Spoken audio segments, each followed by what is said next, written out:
Okey. A'udzubillahi minasyaitonirrajim. Bismillahirrahmanirrahim.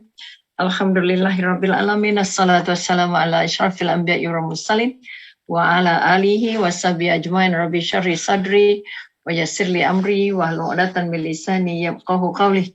Sekali lagi kita panjatkan rasa syukur setinggi-tingginya kehadrat Ilahi kerana kita diberi kesempatan untuk bersama-sama dalam tazkirah pagi yang dianjurkan oleh Dewan Dakwah Majlis Dakwah Negara yang membantu kita untuk melihat ke dalam diri supaya merasa bahawa perjuangan untuk menegakkan dakwah adalah merupakan tanggungjawab kita semua. Tanggungjawab kita bersama, tanggungjawab kita untuk memastikan kita benar-benar layak untuk disebut hamba Allah dan juga disebutkan khalifah Allah, penerus tugas para nabi, dan paling utama kita layak untuk dijemput masuk ke syurga Allah bersama junjungan besar Nabi Muhammad sallallahu alaihi wasallam insya-Allah. Jadi kita angkatkan alhamdulillahirabbil alamin sebanyak-banyaknya dan kita selawatlah kepada Rasulullah. Allahumma salli ala sayyidina Muhammad setebal-tebalnya, sebanyak-banyaknya sebagai tanda bahawa kita memang sangat-sangat mensyukuri apa yang telah dianugerahkan Allah kepada kita. Ini kekuatan yang nak diangkat. Jadi hari ini sampai giliran saya Dr. Rabiah Hamzah untuk bersama dengan Tazkirah Pagi Dewan Dakwah. Jangan lupa like and share page Dewan Dakwah Majlis Dakwah Negara untuk memanjangkan lagi capaian-capaian daripada usaha-usaha dakwah yang kita usahakan, yang kita susunkan untuk tuan-tuan dan puan-puan, hadirin hadirat yang dipilih Allah pada pagi ini. Jadi sekali lagi, hari ini kita nak bercakap tentang satu tajuk yang nampaknya macam apa benda yang di sebalik air paling mahal ini. Maka bercakap tentang air paling mahal, kita pergi merujuk kepada apa yang dikatakan oleh Abu Hurairah, laporan yang mengatakan, Nabi mengatakan baginda ada 7 golongan orang yang dinaungi Allah di bawah naungan di bawah naungannya kelak pada ketika itu tidak ada naungan lain selain naungan kepunyaan Allah. Ini kekuatan yang kita nak angkat, bahawa kita katakan kita nak melihat agaknya apakah yang dikaitkan dengan air yang dikatakan mahal itu. Air apa yang katakannya paling mahal. Okay? Maka kalau kita melihat orang-orang yang 7 golongan atau yang mendapat pelindungan dari Allah, okay? Yang mendapat pelindungan dari Allah ketika tidak ada pelindungan, ialah mereka, antaranya ialah mereka yang pemimpin yang adil, pemuda yang beribadah hanya kerana Allah, seorang yang hanya hatinya sangat terpaut kepada masjid, 2 orang yang saling kasih mengasihi kerana Allah, dan mereka berkumpul kerana Allah dan berpisah kerana Allah. Kemudian lelaki yang diajak maksiat tetapi tidak menolak dengan berkata, sesungguhnya aku takut kepada Allah, maknanya orang yang takut kepada Allah. Dan yang terakhir, atau kita kata orang yang banyak bersedekah, dan yang paling akhir ialah seorang yang mengingati Allah sehingga mengalir air matanya. Ini kekuatan yang nak diangkat. Mengalir air matanya, maka tidak lain tidak bukan, maka air paling mahal kita kata di dunia ini 7 golongan tadi, maka kita fokus kepada 7 golongan ataupun yang terakhir, iaitu kita kata mereka yang kita katakan mengingati Allah sehingga mengalir air matanya. Maka kalau kita melihat keadaan apa yang paling mahal, maka kalau di dunia ini apa saja yang kita mahu, kita mampu beli. Kalau kita ada duit, kita mampu beli. Kalau kita berusaha, kita mahu memenuhi kehendak-kehendak kita. Maka sekali lagi mari kita melihat bahawa kita katakan seseorang yang diberi kesempatan oleh Allah untuk memenuhi semua keperluan dan kemahuannya, maka mereka dianggap sebagai seorang yang sempurna hidupnya katanya, ataupun lebih, kita kata setengah anggota mengatakan oh mereka lebih disayangi Allah dan sebagainya. Tetapi apapun harta yang paling mahal yang mampu dibeli, tidak ada yang mampu menandingi. Okey, tidak ada yang mampu menandingi harta-harta yang kita kata yang paling mahal harganya, terutamanya apabila di akhirat kelak. Maka harta apa agaknya paling mahal di akhirat nanti? Maka tidak lain tidak bukan melihat pengarang buku ini, kita kata, ataupun apa yang dinasihatkan oleh oleh Habib Zainal Abidin, kata makna kita katakan tidak ada yang lebih mahal dan tidak benda-benda yang paling berharga di akhirat kelak, okey? Untuk kita berhadapan dengan Allah, untuk kita berhadapan dengan apa yang dikatakan mahsyar itu. Maka sudah pastilah kita akan tahu bahawa kita kata apa yang paling mahal di akhirat yang kita harus lakukan di dunia. Tidak lain dan tidak bukan adalah air mata taubat. Kerana harta dan kekayaan, apa saja yang kita lakukan, apa saja yang kita bawa bersama tidak mampu, ataupun kita kata yang kita mampu beli di dunia, tidak mampu untuk membeli harga semahal air mata yang mengalir ketika di dunia. Air mata taubat yang mengalir, yang kita katakan tidak ada harganya ataupun termahal. Kerana kita kata dengan air mata ini sahaja kita mampu menampung ataupun kita mampu memohon dengan Allah untuk menghapuskan segala dosa yang kita lakukan, kesalahan-kesalahan yang kita lakukan. Ini kekuatan-kekuatan yang kita nak ambil ataupun kita kata yang kita nak ingatkan bahawa sekali lagi kita katakan tidak ada yang paling mahal ketika kita di akhirat selain daripada kita mendapat keampunan dan rahmat dari Allah. Ini di antara perkara-perkara yang kita nak angkat bahawa kita katakan apa air yang paling mahal dalam kehidupan, dalam dunia kita semasa kita di dunia, tidak lain dan tidak bukan adalah air mata yang kita titiskan. Air mata yang kita titiskan kerana mengenangkan dosa-dosa yang pernah kita lakukan atau mengenangkan apa kita katakan kisah-kisah silam yang paling banyak melukakan, memalukan, memilukan, dan yang paling penting kita merasa menyesal terhadap apa yang sudah tidak kita lakukan dan yang banyak kita tinggalkan. Maka kita katakan siapa pun dosa, sebesar mana pun dosa yang pernah kita lakukan, maka kita katakan kita dapat menampung, kita dapat membaikinya dengan air mata yang mengalir ketika kita merasakan menyesal senyesal-nyesalnya atas kesalahan yang kita lakukan.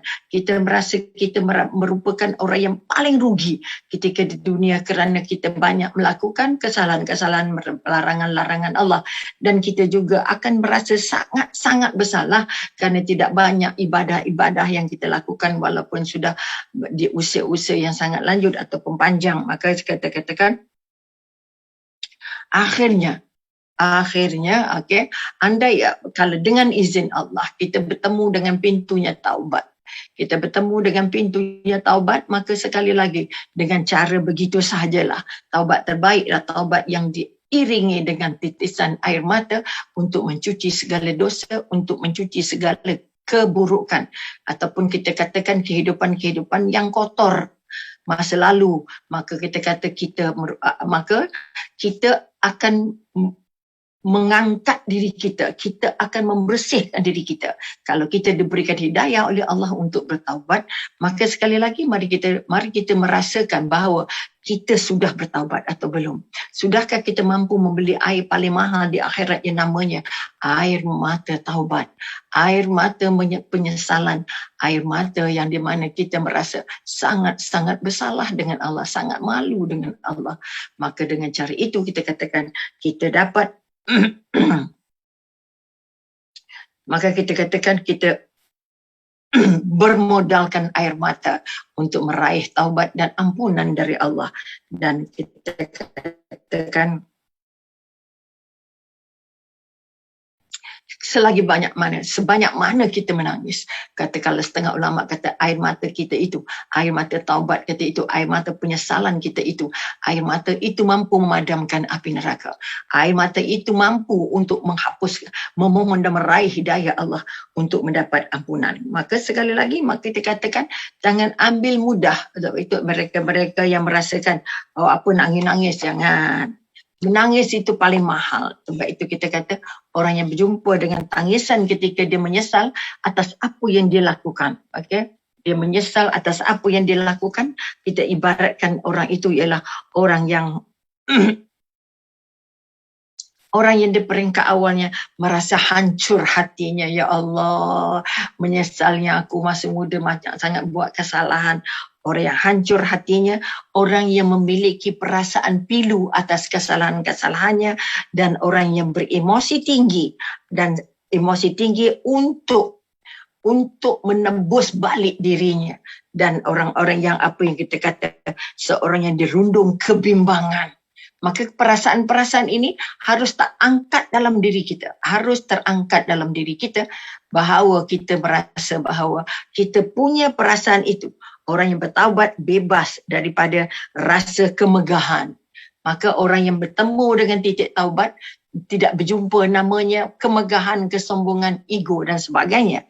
Dan mereka merasa sangat miskin dari kesombongan-kesombongan dan pula tidak tidak punya apa-apa alasan untuk sombong.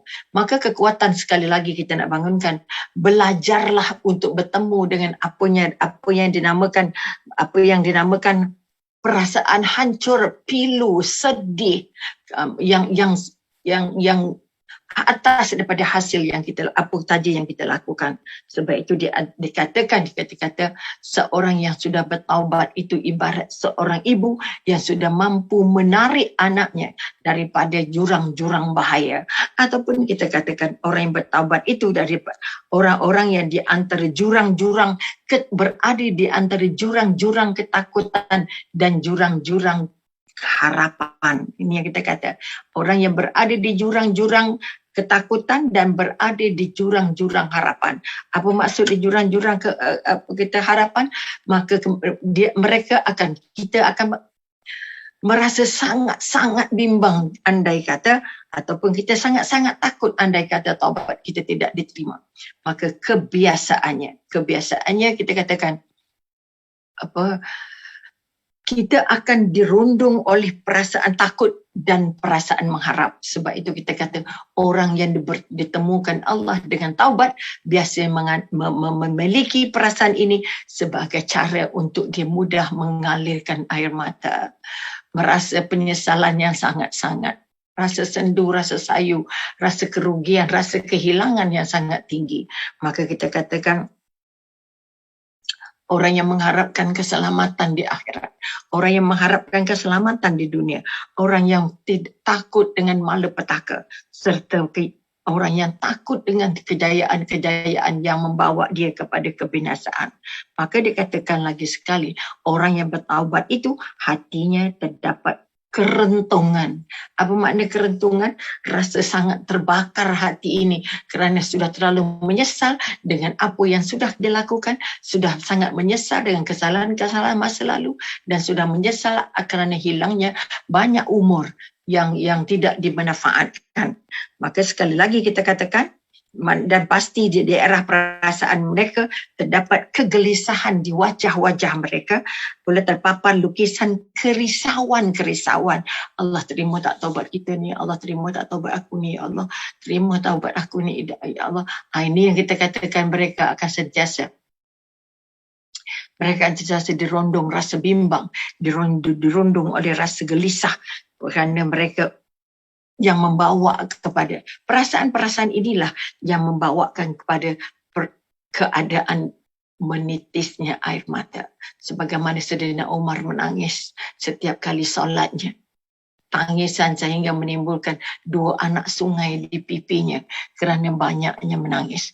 Maka kekuatan yang kita nak angkat ialah bahawa kita harus merasa bahawa perasaan ini harus dimiliki bagi membolehkan kita merasa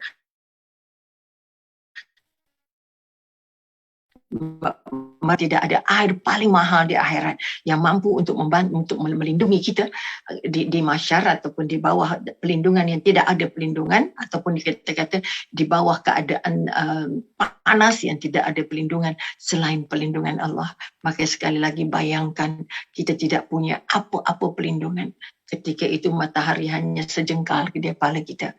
Maka bayangkan panas yang teramat sangat, sengsara yang teramat sangat. Orang yang bertaubat amat mengenal, okay? Orang yang bertaubat itu apa? Dia sudah mengenal apa itu perpisahan dan apa itu pertemuan. Dia sudah belajar tentang berpisah dengan dosa, berpisah dengan kesalahan, berpisah dengan penyesalan. Maka dia akan dan kemudian dia bertemu dengan cinta yang benar-benar, pertemuan yang sebenarnya dengan hatinya, dengan Allah dan dengan akhirat. Maka sekali lagi kita nak bangun kekuatan, maka kita kata setiap peristiwa yang berlaku dalam hidup kita pasti memberi pengajaran kepada kita. Oleh itu sekali lagi pada mereka yang pernah terjebak dengan apa saja kesalahan, apa saja dosa, apa saja kita katakan kemaksiat yang kita lakukan, maka sekali lagi belajar untuk tamak meraih keimanan. Kalau dulu kita tamak buat dosa, sekarang ini kita berusaha untuk tamak mengekalkan keimanan, mengangkat balik hati kita untuk rasa khusyuk dengan Allah, membantu kita untuk membangun keyakinan setebal-tebalnya bahawa aku akan berjumpa Allah, mengaku kepada Allah bahawa kita memang kotor, memang hina, maka kita mohon dengan Allah akan diberikan hati yang benar-benar kental, hati yang benar-benar cekal melalui agama yang benar-benar lurus. Sebab itu mohon Allah berikan kita hidayah, kerana taubat tidak akan datang tanpa ilmu. Taubat tidak akan datang tanpa merasa dekat dengan Allah. Taubat tidak akan datang tanpa kita terus meningkatkan ibadah kepada Allah. Pertama, mengangkat rasa dekat. Kedua, mengangkat rasa taat. Kalau kedua-dua ini diangkat, maka akan terbangun satu kekuatan bahawa kita katakan setiap yang Allah jadikan itu sangat mahal harganya. Sebab itu Allah mengatakan kita bukan tak, maknanya kita kata orang yang berdosa dengan orang yang tidak berdosa. Kalau kita katakan, kalau kita melihat di akhirat, ada peti-peti amalan kita. Ada peti-peti amalan yang cantik, indah apabila dibuka. Wangi, bersinar-sinar untuk menunjukkan bahawa peti ibadah itu mengandungi penuh dengan kebaikan-kebaikan, penuh dengan apa yang namanya ketaatan dan kedekatan dengan Allah. Tetapi ada peti yang diangkat apabila dibuka oleh Allah, peti ibadah kita. Peti ibadah itu berbau sangat busuk, gelap, busuk. Ini membuktikan ataupun menunjukkan bahawa ibadah atau amalan yang kita bawa itu amalan yang paling kotor, amalan yang tidak terima, amalan yang melanggar perintah Allah. Maka bila kita memahami ini dan ada peti ketiga, ada peti ketiga, yang peti amalan kita yang ketiga, yang nanti apabila dibuka Allah, didapati petinya kosong. Petinya kosong. Okay? Ini yang membuat pemiliknya merasa sangat menyesal. Kerana apa? Ibarat orang yang sudah memiliki banyak harta tapi tidak sempat untuk menggunakan harta tersebut untuk dibawa berjumpa Allah. Maka kalau kita mengalih, kalau kita sudah menambah ilmu bagaimana agaknya rupa bekal yang akan dipaparkan oleh Allah kepada kita nanti, maka dia langkah pertama, orang yang bertemu atau ingin merasakan air paling mahal tadi akan datang mengalir yang dibekalkan oleh Allah di bawah mata kita atau di bawah biji mata kita, merupakan air paling mahal yang akan menghapuskan segala dosa kita melalui proses namanya taubat. Okay? Sebab itu kita kata akhirnya orang yang bertemu dengan pintu taubat akan dapat merasa betapa manisnya ketaatan, betapa manisnya ibadah, betapa manisnya ketenangan, dan betapa indahnya bermunajat dengan Allah, bercengkerama dengan Allah, berzikir kepada Allah, memohon kepada Allah, berbisik dengan Allah, sujud kepada Allah. Ini yang kita katakan akhirnya orang yang taubatnya diterima sangat-sangat tamak untuk mencari, menggunakan waktunya untuk menambah ilmu, menambah ibadah, dan sudah pastinya kita harapkan dia menambah keimanan. Jadi kita katakan, sebab itu kita katakan orang-orang yang sudah bertaubat itu, atau kita katakan adalah hamba yang paling merdeka. Orang yang sudah merasa paling merdeka. Paling merdeka maknanya apa? Paling merdeka dari belenggu-belenggu nafsu. Orang yang sudah berjumpa dengan pintunya taubat, artinya orang yang sudah paling merdeka, paling bebas daripada genggaman dan cengkaman nafsu yang membawa dia kepada perkara-perkara yang sangat-sangat memalukan dan memilukan di mata Allah. Maka kita katakan paling bebas dari kurungan maksiat dan paling bebas dari tingkap-tingkap kejahatan dan mampu mengeluarkan dirinya dari sangkar-sangkar kesalahan. Okay? Ini kekuatan. Orang-orang yang bertaubat adalah umpama seekor burung yang cedera, okay? Yang tidak mampu untuk mengibarkan sayapnya lagi. Ataupun seperti, maknanya kita kata dia sudah terpapar dengan dosa-dosanya, akhirnya menyeru dan merintih kepada Allah untuk dia mampu terbang dengan cara yang lebih suci dan lebih indah. Ataupun dia katakan seperti bulan gerhana yang bisu menyepi, artinya dia tidak lagi sibuk ataupun tidak lagi menceburkan dirinya ke dalam tempat-tempat yang tidak diterima Allah, yang membuatkan dirinya kotor semula. Sebab itu bila kita kata melihat bulan, kita pasti melihat keheningan, kita melihat kejernihan, dan kita melihat kelembutan. Itulah gambaran-gambaran jiwa-jiwa orang-orang yang sudah mengalirkan air yang paling mahal, namanya air mata ketika memohon taubat dengan Allah. Maka dengan sebab itu sekali lagi, kita diminta, sebab itu Allah pesan dalam surah An-Nur, dan bertaubatlah kamu sekalian kepada Allah. Maka kalau orang yang sudah bertaubat itu, dia sudah melihat Allah dengan mata hatinya. Dia sudah merasakan indahnya sentuhan dari Allah. Dia juga sudah merasakan bebas, merdeka dari kongkongan-kongkongan perkara-perkara yang lara, perkara-perkara maksiat, dan perkara-perkara yang meruntun nafsu yang akhirnya menjauhkan kita dari Allah. Maka sebab itu kita katakan, kembalilah kamu kepada Allah dengan taat dan mengikuti segala titah perintahnya. Dan ini di antara nama-nama. Gunakanlah nama-nama yang paling indah. Contohnya At-Tawwab, Ya Afu, Ya Ghafar. Okay, Ya Jalil. Ini di antara nama-nama Allah yang indah yang harus kita seru tanpa henti untuk meyakinkan. Sebab itu bila kita menyebut nama Allah dengan sepenuh hati, Ya Allah, Ya Rahman, Ya Rahim, Ya Malik, Ya Qudus, Ya Salam, Ya Mu'min, Ya Muhaimin, maka hati kita akan terus terudun. Pastinya akan derayan air mata tidak dapat ditahan lagi. Maka sekali lagi, banyak-banyaklah menyebut nama Allah. Banyak-banyaklah mengadu dengan Allah dan beringit dengan Allah. Okay? Seorang hamba itu tidak berhak untuk memakai nama-nama orang-orang yang bertaubat. Kata. Maka kita kata, atau melainkan setelah dan berjaya, mereka membebaskan diri. Dia tidak boleh kata dialah hamba Allah yang sudah bertaubat selagi dia belum mampu melarikan dirinya, membebaskan dirinya daripada semua perkara-perkara yang lara, semua perkara-perkara perbuatan-perbuatan yang haram.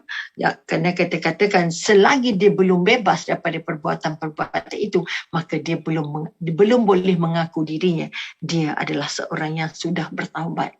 Dia adalah seorang hamba Allah. Dia adalah seorang yang mampu mencintai Allah. Maka dengan sebab itu kita katakan, kita harus merebut kesempatan ini. Merebut, apa kita kata bertaubat maknanya apa kita kata? Iaitu kita kata wajib bagi kita bertaubat. Sebab itu kita kata Allah terima taubat kita selagi nyawa belum sampai ke laku. Allah terima taubat kita selagi matahari belum terbit di sebelah barat. Allah terima taubat kita sebelum kita setelah kita menyesal. Dengan sebab itu sekali lagi dipesankan dalam surah Al-Hujurat, dan barang siapa yang tidak bertaubat maka mereka itulah orang-orang yang zalim. Maka orang-orang yang zalim bermakna membiarkan dirinya terus dalam keadaan maksiat. Makanya zalim adalah satu daripada ciri yang mereka tidak layak masuk ke syurga. Maka tadi kita dah sebut antara 7 golongan yang mendapat perlindungan dari Allah adalah pemimpin-pemimpin yang adil. Maka kalau kita sebagai hamba Allah, walaupun bukan pemimpin besar, kita adalah pemimpin kepada diri kita.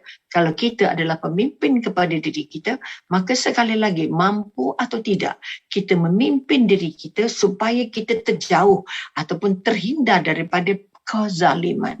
Maka orang yang tidak berusaha mencari ilmu untuk bertemu namanya taubat adalah mereka-mereka yang zalim. Maka ingat pesanan surah Al-Hujurat ayat 12 ini, barang siapa yang tidak bertaubat maka mereka itulah orang-orang yang zalim. Maka kalau boleh kita tak mahu termasuk dalam golongan orang-orang yang zalim. Okay, sebab itu bertaubatlah kamu kepada Allah. Ini surah An-Nur. Kita ambil kira. Kemudian kita kata, kita nak melihat lagi. Surah At-Tahrim ayat 8 misalnya. Sesungguhnya Allah telah memerintahkan kepada kita semua agar sentiasa bertaubat kepadanya. Dan melalui surah At-Tahrim, wahai orang-orang yang beriman. Okay? Bertaubatlah kepada Allah dengan taubat yang semurni-murninya. Apa yang kita katakan taubat? Nasab kesalahan. Tidak lagi mengikut, tidak lagi terjerumus, tidak lagi meninjau lagi kesalahan-kesalahan masa lalu yang membuat kita terperangkap dalam dosa dan maksiat. Maka sekali lagi, dan bertaubatlah kamu sekalian kepada Allah, wahai orang-orang yang beriman, supaya kamu beruntung. Ini kita kata surah An-Nur ayat 31. Maka kita katakan tadi ayat At-Tahrim, ayat 6 yang membuat kita taubatlah kamu dengan taubat yang semurni-murninya. Artinya taubat nasuha yang tidak berjanji dengan Allah, tidak lagi akan mengulang kesalahan-kesalahan. Sebab itu kita banyak menangis. Menangis dengan Allah supaya kita diberi kekuatan agar tidak lagi terjebak, tidak lagi terpengaruh, tidak lagi terbau dengan dosa-dosa yang masa silam. Maka dan Allah juga tidak mahu kita terperangkap penyesalan-penyesalan tanpa kesudahan. Sebab itu Allah sediakan. Allah yang maha mencintai kita, mengasihi kita, membenarkan, memberikan kita pintu-pintu taubat sebanyak mana pun kesalahan yang dilakukan. Selagi dia berjumpa dengan namanya taubat, insya Allah, Allah tidak pernah menolak taubat hambanya. Allah tidak pernah menolak doa hambanya. Dan sekali lagi kita nak bangun, kalau kita melihat surah An-Nur tadi, dan bertaubatlah kamu sekalian kepada Allah, wahai orang-orang yang beriman, supaya kamu beruntung. Menangislah sebanyak-banyaknya di bumi ini. Menangislah sebanyak-banyak dalam sujudnya. Menangislah kita banyak-banyak dalam doanya. Mudah-mudahan dengan doa itu, dengan kekuatan itu, kita diberi Allah kesempatan tertinggi untuk menjadi orang-orang yang benar-benar beruntung. Maka beruntung bermakna kita layak untuk masuk ke syurga Allah, kita layak untuk berada di tempat terbaik berjumpa Rasulullah, dan yang paling mahal kita diampun dan diterima taubat. Sehingga kita kata, demi Allah sesungguhnya aku sentiasa memohon keampunan. Ini apa yang dikatakan oleh yang didoa, yang diminta oleh Rasulullah, seorang hamba Allah yang kita katakan maksum, yang dosa tak ada dosanya. Namun begitu kita katakan, kalau melihat berdasarkan pada Abu Hurairah, Rasulullah telah bersabda yang bermaksud, demi Allah sesungguhnya aku sentiasa memohon keampunan dan bertaubat kepada Allah dalam sehari lebih kurang ataupun 70 kali, ataupun kita katakan setengah buku kata 100 kali. Maka ini hadis sahih riwayat Al-Bukhari. Maka kalau kita kata Nabi itu maksum orangnya, tidak punya dosa tapi banyak menangis. Nabi paling banyak menangis, Saidina Umar paling banyak menangis. Sayyidina Abu Bakar paling banyak menangis. Mengingat kematian saja sudah menangis. Maka kita nak bangun balik kekuatan. Allah bekalkan air mata termahal ini untuk kita gunakan untuk membaiki kehidupan kita di sana. Jangan biarkan air mata menangis kerana kehilangan suami, kehilangan anak, kehilangan harta, kehilangan jawatan, kehilangan kekayaan dan sebagainya. Tetapi gunakanlah air termahal ini untuk menebus diri kita menjadi manusia paling beruntung bertemu dengan Allah setelah Allah menerima taubat kita. Maka sekali lagi kita memohon, kita mengharapkan kepada semua penonton supaya sentiasa setiap hari merasakan taubat itu sangat mahal, taubat itu sangat indah, taubat itu sangat membahagiakan. Maka sekali lagi kita nak melihat, belajar untuk kita merasa bahawa kita selalu banyak salah. Kita selalu kita katakan. Sebab itu kita kata, kalau kita melihat para sahabat kata, sesungguhnya Allah Ta'ala sentiasa menghulurkan tangannya. Allah Ta'ala sentiasa menghulurkan tangannya. Ataupun kita kata yang layak dengan kebesarannya kepada waktu malam. Tolong yakini ini. Allah angkat tunggu kita, hulur tangannya untuk bantu kita di waktu malam. Untuk menerima taubat-taubat mereka yang melakukan dosa di waktu siang. Manakala Allah juga menghulurkan tangannya pada waktu malam atau untuk pada waktu siang untuk menerima taubat hamba-hambanya yang berdosa di waktu malam. Maknanya kita katakan sehingga matahari terbit, matahari terbit di sebelah barat. Hadis sahih riwayat Muslim. Maka kita katakan kalau melihat ini, tawaran istimewa dari Allah ini, tidak ada sebab mengapa kita tidak merasa nikmatnya bertaubat ataupun kita tidak mengambil peluang ini untuk terus bertaubat, kerana Allah sudah menjamin bahawa aku tunggu kamu di waktu siang untuk menerima taubatmu yang atas kesalahan waktu malam kamu. Aku tunggu kamu di waktu malam untuk menerima taubatmu pada waktu siang. Ini bermakna siang dan malam saja Allah minta kita bertaubat. Siangnya bertaubat, malamnya bertaubat. Maknanya kita kata kita berkemungkinan besar. Sebab itu kita kata berkemungkinan besar melakukan dosa di waktu siang dan melakukan dosa di waktu malam. Maka dengan apa yang sudah dijanjikan Allah ini, okay? Sebab itu kita katakan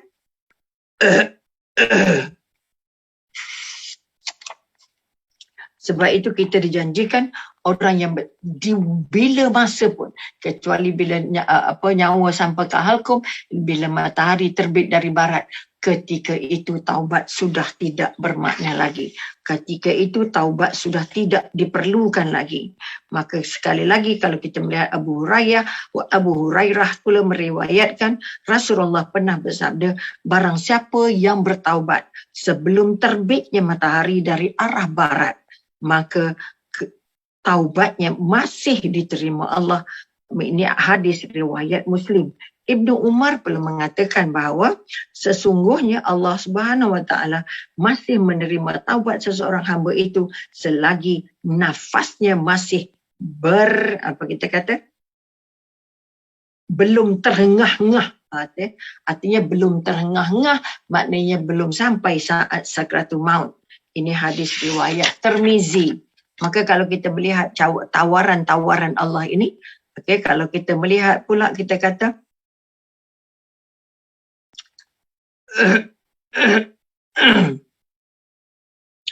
kalau kita melihat pula kata kepada Sa'id ibnu Musyawwib, berkata radhiyallahu anhu, Allah Subhanahu Wa Taala telah menurunkan sebuah ayat yang berbunyi, dan Dia Maha Pengampun lagi bagi orang-orang yang bertaubat. Surah Al-Isra ayat 25. Bermakna sekali lagi kita mengatakan siapa saja yang berdosa dan mengaku dia berdosa dan berusaha untuk menyelamatkan dirinya dari dosa, pasti Allah beri kesempatan untuk dia diampun. Ini kekuatan-kekuatan yang kita nak angkat. Maka sebab itu kita katakan Sayyidina Umar radhiyallahu berkata, hendaklah kalian duduk di majlis-majlis orang-orang yang bertaubat kerana mereka mempunyai hati yang sangat jernih. Maka antara ciri orang-orang yang bertaubat ialah mereka mempunyai hati-hati yang sangat jernih. Maka sekali lagi, jika mencari sahabat, carilah sahabat bila berada di majlis ilmu, pergilah di majlis ilmu yang dihadiri oleh orang-orang yang sudah bertaubat. Berarti orang-orang yang sudah menunjukkan proses dia hijrah kepada Allah, daripada jauh dengan Allah kepada dekat dengan Allah. Maka orang-orang yang sebegini layak dijadikan sahabat kerana mereka mempunyai hati-hati yang paling bersih, ataupun kita kata hati-hati yang paling jernih. Bukan paling bersih, paling jernih. Jernih maknanya hatinya lembut untuk condong kepada Allah dan hatinya keras untuk tidak melakukan lagi segala dosa. Maka itu dia antara pesanan dan tawaran. Okey, kalau kita menurut Hasan Al-Basri pula. Okey, Hasan Al-Basri kata apa? Sesungguhnya seorang mukmin itu lebih berkuasa ke atas dirinya. Lebih berkuasa atas dirinya sendiri untuk menilai kedudukan dirinya yang ada untuk bertemu dengan Allah nanti. Kita sentiasa menapis, muhasabah diri. Sayyidina Umar selalu melakukannya sebelum tidur. Apa yang aku buat hari ini? Apa dosa yang aku buat? Apa pahala yang aku buat? Kerana apa? Kita kata kerana sesungguhnya pada hari kiamat kelak, hisab itu akan menjadi ringan ke atas mereka yang mengambil berat akan hal ini berbanding dengan mereka yang tidak pernah memikirkan kedudukan mereka di sisi Allah, kedudukan mereka di mata Allah. Maka sekali lagi Allah sudah menawarkan berbagai. Kalau Hasan Al-Basri kata, kamu je yang tahu dengan diri kamu. Kamulah yang membuat pilihan untuk mengubah diri kamu kepada taat, kepada kita kata mungkar dengan Allah ataupun taat dengan Allah. Oleh sebab itu sekali lagi tepuk dada, tanyalah iman kita sejauh mana kita bertaubat, kerana kita kata kekuatan yang nak dibangun, orang yang bertaubat itu adalah lebih mulia di mata Allah. Okey, lebih mulia di mata Allah, dan orang yang bertaubat itu lebih ringan dosanya, dan mereka yang kita katakan ditimbang secara adil ataupun dikata diberi balasan yang ringan kerana dosa-dosa mereka telah terampun disebabkan oleh proses taubat mereka. Maka mari kita sama-sama. Maka jangan lupa like and share page ini, Dewan Dakwah, Majlis Dakwah Negara, untuk kita menyumbang apa yang termampu. Menyumbang sebagai pendengar, menyumbang dalam bentuk keuangan, menyumbang dalam bentuk derma, menyumbang dalam bentuk apa saja, asal kita termasuk orang-orang yang sayang dengan agama, orang yang cinta dengan agama, dan orang yang mahu mengangkat, membawa harta mereka balik ke akhirat melalui Dewan Dakwah. Maka pada yang ada harta, yang ada bukan yang banyak. Kadang-kadang yang banyak juga susah memberi. Maka tolong manfaatkan harta anda untuk memberi sokongan kepada Dewan Dakwah untuk meneruskan tugas dakwah ini, kerana tugas ini adalah tugas paling mulia, dan sumbangan yang tuan-tuan dan puan-puan berikan adalah sumbangan paling mahal di mata Allah. Kerana itu tolong bawa, ingat balik, kalau puan punya harta, tuan punya harta, tolong bawa balik berjumpa Allah, tolong bawa balik bersama anda ke akhirat melalui pertolongan-pertolongan orang lain. Maka satu daripada pertolongan, tempat menolong untuk bawa harta anda balik berjumpa Allah, ialah melalui laman Dewan Dakwah, Majlis Dakwah Negara, yang memberikan ruang untuk kesempatan untuk anda melabur semua harta yang ada atau sebahagian daripada harta yang Allah kurniakan kepada kita, supaya harta itu menjadi pendinding kepada api neraka, insya-Allah. Jadi sekali lagi jangan lupa like and share page Dewan Dakwah, Majlis Dakwah Negara, dan jangan lupa menghulurkan bantuan dan sumbangan anda, hadiah anda, perjuangan anda, ataupun kita katakan amal jariah anda untuk dikira dibawa balik berjumpa Allah. Jadi sekali lagi, kalau masih punya harta, tolong sayang harta dengan membawanya balik berjumpa Allah melalui tangan-tangan yang berbeza, bukan melalui diri kita sendiri. Maka Dewan Dakwah menjadi satu daripada tangan-tangan yang menolong tuan-tuan dan puan-puan untuk membawa harta dan kekayaan yang tuan-tuan miliki untuk berjumpa Allah sebagai sebahagian dari penyelamat-penyelamat yang sangat mahal harganya, yang di dunia tidak mampu dibeli dengan harta, tetapi di akhirat insya Allah kita Dewan Dakwah akan tolong bawakan harta dan kekayaan tuan-tuan untuk mendapat apa yang namanya redha Allah dan layak masuk ke syurga Allah dengan pertolongan harta yang tuan-tuan kongsikan ke tabung Dewan Dakwah Majlis Dakwah Negara. Jadi sampai di sini dulu. Terima kasih banyak atas kehadiran. Terima kasih pada yang dipilih Allah. Terima kasih juga kepada yang memberikan hadiah termahal sebagai sokongan kepada perjuangan dakwah.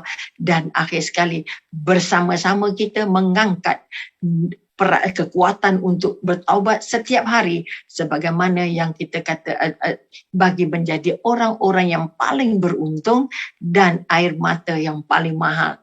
Air yang paling mahal tidak lain dan tidak bukan adalah air mata taubat, air mata penyesalan dan air mata yang membasuh kepanasan api neraka, insya-Allah. Jadi sekali lagi saya menyusun 10 jari, mohon ampun dan maaf. Anda kata ada yang tak kena di mata dan di hati.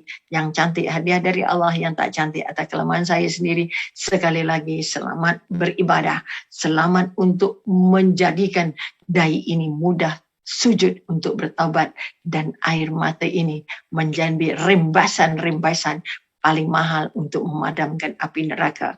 InsyaAllah. Jadi sekian, wabillahi taufiq wal hidayah. Wassalamualaikum warahmatullahi ta'ala wabarakatuh. Jumpa lagi insyaAllah dalam slot-slot yang akan datang. Jangan lupa like and share page Dewan Dakwah, Majlis Dakwah Negara, dan hulurkanlah apa saja bentuk bantuan orang-orang yang mencintai Allah dan mencintai Rasulullah, insya Allah.